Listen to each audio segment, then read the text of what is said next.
మహాగణాధిపతయే నమః. ఓం గురుభ్యో నమః. ఓం శ్రీమాత్రే నమః. పరమేశ్వర స్వరూపమైనటువంటి జ్యోతిష, వాస్తు మరియు ఇతర అనేకమైనటువంటి శాస్త్రములను మనకు అందించినటువంటి మహర్షులకి నమస్కారం. హయగ్రీవ హయగ్రీవ హయగ్రీవేతి యో వధేత్తస్స నిస్సరతేవాణి జహ్నుకన్యా ప్రవాహవత్. అరుణాం కరుణాతరంగితాక్షీం ధృతపాశాంకుశపుష్పబాణచాపాం అనిమాదిభిరావృతాం మయూకైః అహమిత్యేవ విభావయే భవానీం. శ్రీమాత్రే నమః. ప్రేక్షకులకి ఆ లలితాంబిక అమ్మవారి యొక్క అనుగ్రహం పరిపూర్ణంగా కలగాలన్న స్ఫూర్తి కోరుకుంటూ మనం ఈరోజు ఈ వార ఫలితాల్లో 23 ఫిబ్రవరి నుంచి మార్చి 1వ తేదీ వరకు ఉన్నటువంటి గ్రహస్థితి ఏ విధంగా ఉంది, మరియు ఈ గ్రహస్థితి మూలంగా ద్వాదశ లగ్నముల వారికి, లగ్నం తెలియని వారు రాశిని చూసుకోండి, ఎటువంటి శుభ ఫలితములు జరగనున్నాయి, ఏ విషయాల పట్ల జాగ్రత్త వహించాలి, మరియు ఏ పరిహార మార్గం చేసుకోవాలి. దీంతోపాటు ఇప్పుడు మనకు నెక్స్ట్ కొత్త సంవత్సరం రాబోతుంది కాబట్టి విశ్వవసునామ సంవత్సరం, నెక్స్ట్ శని మార్పు వల్ల ఎవరెవరికి అంటే ఈ ఎప్పుడైతే శని మారుతాడో కొంతమందికి ఏలినాడు శని, కొంతమందికి అర్ధాష్టమి శని, కొంతమందికి అష్టమి శని వస్తుంది. వాటి గురించి, వాటి ప్రభావం ఎక్కువగా పడకుండా ఉండాలి అంటే రెగ్యులర్గా ఏమి చేసుకోవాలనేది వీడియో ఎండింగ్లో చెప్తాను. ఎండింగ్ వరకు వీడియో చూడండి. అయితే ఈ విషయాలు చెప్తుంది నేనైనప్పటికీ కూడా చెప్పేస్తుంది సాక్షాత్ లలితామ్మవారికి భావిస్తూ ఒక్కొక్క లగ్నం గురించి మనం తెలుసుకుందాం. వృషభ లగ్నము, వృషభ రాశి. ఈ వారం మొత్తము కూడా మీకు వృషభం వారికి ఏ విషయాల్లో చాలా అనుకూలంగా ఉంది చూసుకున్నట్లయితే విదేశాలకు వెళ్ళేటువంటి అంశాల్లో చాలా అనుకూలంగా ఉంటుంది ఈ వారం మీకు వృషభం వారికి. అలాగే వృషభం వారికి సర్వసాధారణంగానే లగ్నంలో గురువు ఎప్పుడైతే రాశిలోకి వచ్చి కూర్చుంటున్నాడో ఇది బిజినెస్ యోగాన్ని సూచిస్తుంది, గుర్తుపెట్టుకోండి. కాకపోతే ఇక్కడ 2వ స్థానంలో ఎప్పుడైతే కుజుడున్నాడో కొంచెం ధన సంబంధించినటువంటి విషయాలలో కొన్ని ఘర్షణ వాతావరణాలు. అది కాకుండా ఈ వృషభం వారు ఈ వారం ఎక్కువగా ఉద్యోగరీత్యా 27-28 తారీఖులు మార్పులు చూపిస్తున్నాయి. ఉద్యోగరీత్యా ప్రయాణాలు చేయడం, ఉద్యోగ సంబంధించిన విషయంలో ఎక్కువగా అవకాశాలు రావడం, ఇవన్నీ కూడా ఉంటాయి. కాకపోతే ఇక్కడ ధనస్థానంలో కుజుడు ఉన్నాడు కాబట్టి మీరు ఏదైనా మాట్లాడేటప్పుడు పర్టికులర్గా కొంత జాగ్రత్త వహించండి. ఎవరితో మాట్లాడుతున్నాము, ఎటువంటి నిర్ణయాలు తీసుకుంటున్నాము, ఒకవేళ రాజకీయాల్లో ఉండేటువంటి వారు, పెద్ద పెద్ద బిజినెస్ వాటిలో ఉండేటువంటి వారు, ఆ వ్యాపార సంబంధించినటువంటి విషయాల్లో నిర్ణయాలు తీసుకునేటప్పుడు చాలా జాగ్రత్తగా తీసుకోవాలి. అదేవిధంగా మీకు ఈ వారం ఆ వివాహ సంబంధించినటువంటి విషయాలు చాలా అనుకూలంగా ఉంటాయి. అందులో ప్రధానంగా ఆదివారాలు ఎక్కువగా ప్రయత్నం చేయండి, వివాహ ప్రయత్నాలు. బికాజ్ ఆఫ్ ఇక్కడ ఈ మీకు కేంద్రాధిపతి మరొక కేంద్రంలో ఉన్నాడు రవి. ఆ కేంద్రాధిపతి కేంద్రంలో ఉన్నప్పుడు ఈ శుక్రుడి వైపు తన యొక్క ప్రయాణం జరుగుతుంది కాబట్టి సూర్యుడిది ఖచ్చితంగా ఆదివారాలు మీకు వివాహ ప్రయత్నాలు చేసినట్లయితే బాగా కలిసి రావడం జరుగుతుంది. కాస్త వర్క్ స్ట్రెస్ ఎక్కువగా ఉంటుంది. గవర్నమెంట్ జాబ్స్, గవర్నమెంట్ రిలేటెడ్ సంబంధించిన జాబ్స్ కోసం ప్రయత్నం చేసేటువంటి వారు, దానికి సంబంధించిన ఏదైనా కోర్సెస్ చేద్దాం అనుకునేటువంటి వారికి ఈ వారం చాలా అనుకూలంగా ఉంది. అయితే ఇక్కడ మీకు ఫైనాన్షియల్ మ్యాటర్స్ విషయంలో గొడవలవి ఎక్కువగా రాకుండా ఉండాలి అంటే కనుక నవవిద్రుమ బింబశ్రీ న్యక్కారి రతనచ్చద అనే నామస్మరణ చేయండి. దీనికి ముందు ఓం కలుపుకోండి. ఓం నవవిద్రుమ బింబశ్రీ న్యక్కారి రతనచ్చదాయై నమః అని చెప్పి చేసుకోండి. అలాగే ఈ వారం ప్రధానంగా అప్పుల విషయంలో 23-24 తేదీలు కొంత జాగ్రత్తగా కేర్గా ఉండాలి. ఎవరికైనా అప్పు ఇవ్వడం, తీసుకునేటువంటి అంశాల్లో గుర్తుపెట్టుకోండి.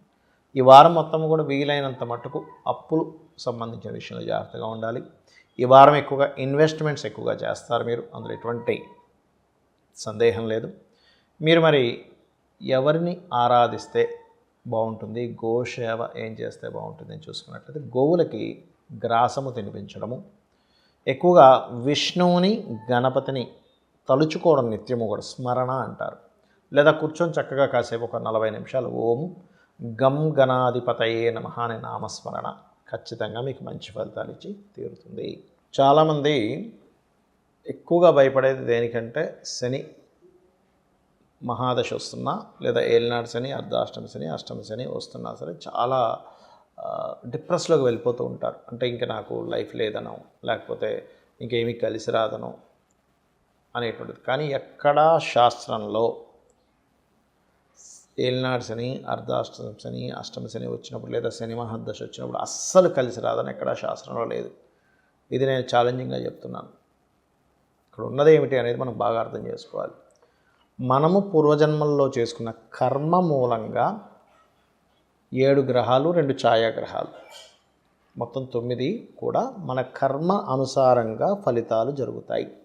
వాటికి ఎక్కడా కూడా మన మీద కక్ష కానీ ఏదో మన మీద ప్రేమ కానీ ఏమీ ఉండవు. వాటికి సిన్సియర్గా వాటి డ్యూటీస్ అవి చేసుకుంటూ వెళ్ళిపోతాయి. అవి అంటే ఇన్ సెన్స్ మన కర్మే ఆ రూపంలో అక్కడ సాఫ్ట్వేర్ లాగా భగవంతుడు చేశారు. ఇప్పుడు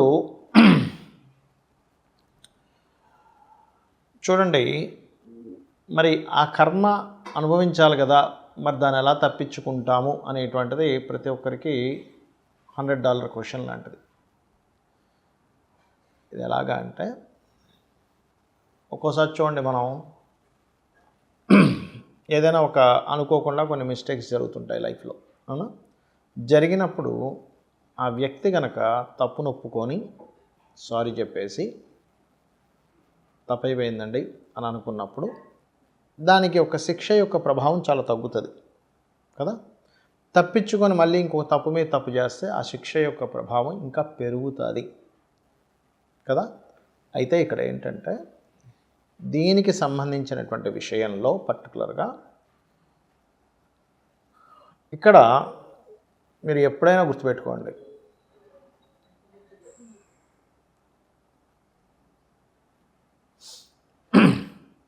ఈ కాంబినేషన్ ఏలినాడు శని, అర్ధాష్టమ శని, అష్టమ శని వచ్చినప్పుడు కొన్ని జాగ్రత్తలు తీసుకుంటే దీని నుంచి బయటపడతారు. ఎలాగా అంటే, 12వ స్థానంలో, అంటే చంద్రుడి నుంచి 12వ స్థానంలో శని సంచారం జరిగేస్తారు.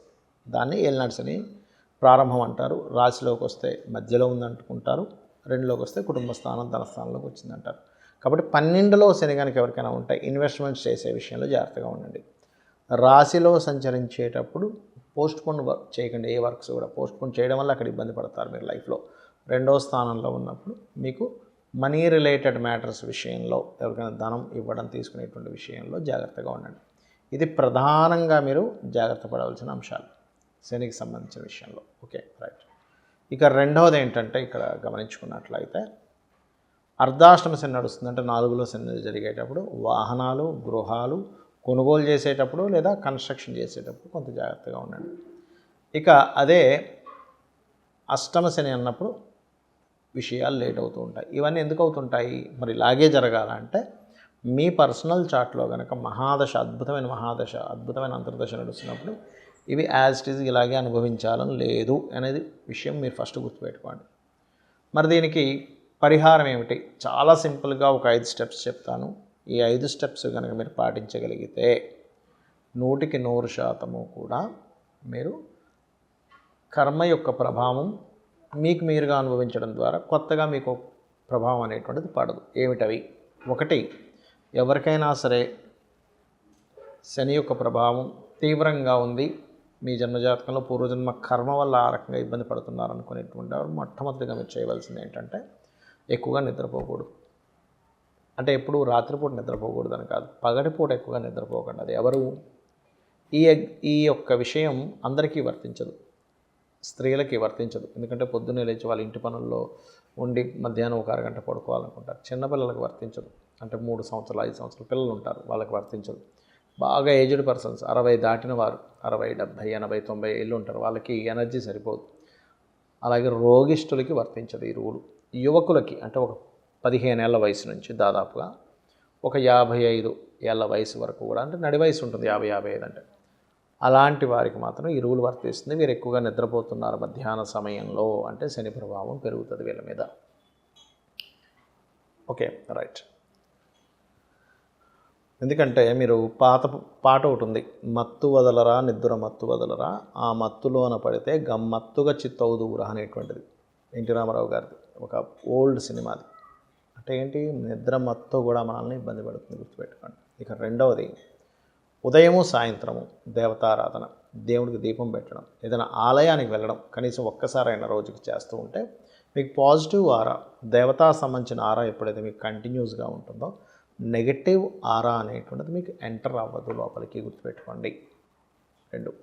ఇక మూడవది, మీకు దగ్గరలో గోశాలలు కనుక ఉన్నట్లయితే గోవులకి వెళ్ళి చక్కగా గోధుమ రవ్వ, బెల్లము ప్రధానంగా గోవుకు పెడుతూ ఉండండి శనివారాలు.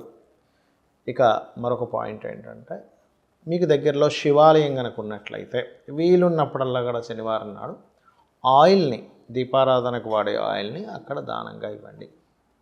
దీపారాధనకు వాడుకోమని టెంపుల్లో ఇచ్చేసేవచ్చు, తీసుకుంటారు కూడా దీపారాధనకు భగవంతుడి కంటే. అలా గనక చేసినట్లయితే, ఈ పాయింట్లు చేసినట్లయితే నేను చెప్పినటువంటివి ఖచ్చితంగా దోషం పోతుంది. దీంతోపాటు ఇంకొక అద్భుతమైనటువంటిది లలితా సహస్రనామాల్లో ఒక నామం ఉంది. అదేమిటి అంటే ఓం అనాకలిత సాదృశ్య చుబుకశ్రీ విరాజితాయై నమః అని చెప్పి చేసుకోవచ్చు. 100%, 100% మీకు ఏదైతే ఈ శనికి సంబంధించిన, శని అంటే మళ్ళీ మీరు నెగిటివ్ కోణంలో చూడకండి, మీ కర్మే శని అంటే ఎక్కడో ఉన్నది కాదు, మీ కర్మే ఆ రూపంలో వచ్చి ఇబ్బంది పెడుతుంది అందరికీ, మీకు నాకు అందరికీ కూడా. ఇక్కడ మీరు అనాలిసిస్ చేసుకోవాలి, ఓహో నేను పాస్ట్ లైఫ్లో ఇది ఎవరికో ఇబ్బంది పెట్టుంటాను, నా ద్వారా ఎవరో ఇబ్బంది పడి ఉంటారు, సో అందుకని అది రిటర్న్ వచ్చి ఇక్కడ నేను అనుభవిస్తున్నాను అనేటువంటి దాంతో భగవత్ ఆరాధనలో భగవంతుడికి ప్రతిదీ సమర్పించుకుంటూ మీరు కనుక చేసినట్లయితే 100% మీరు ఆ కర్మ చక్రం, కర్మ బంధం, కర్మ కారకుడి యొక్క శని నుంచి బయటపడడం జరుగుతుంది. మీ యొక్క లైఫ్ చాలా ఆనందంగా ఉండడం జరుగుతుంది. శ్రీమాత్రే నమః.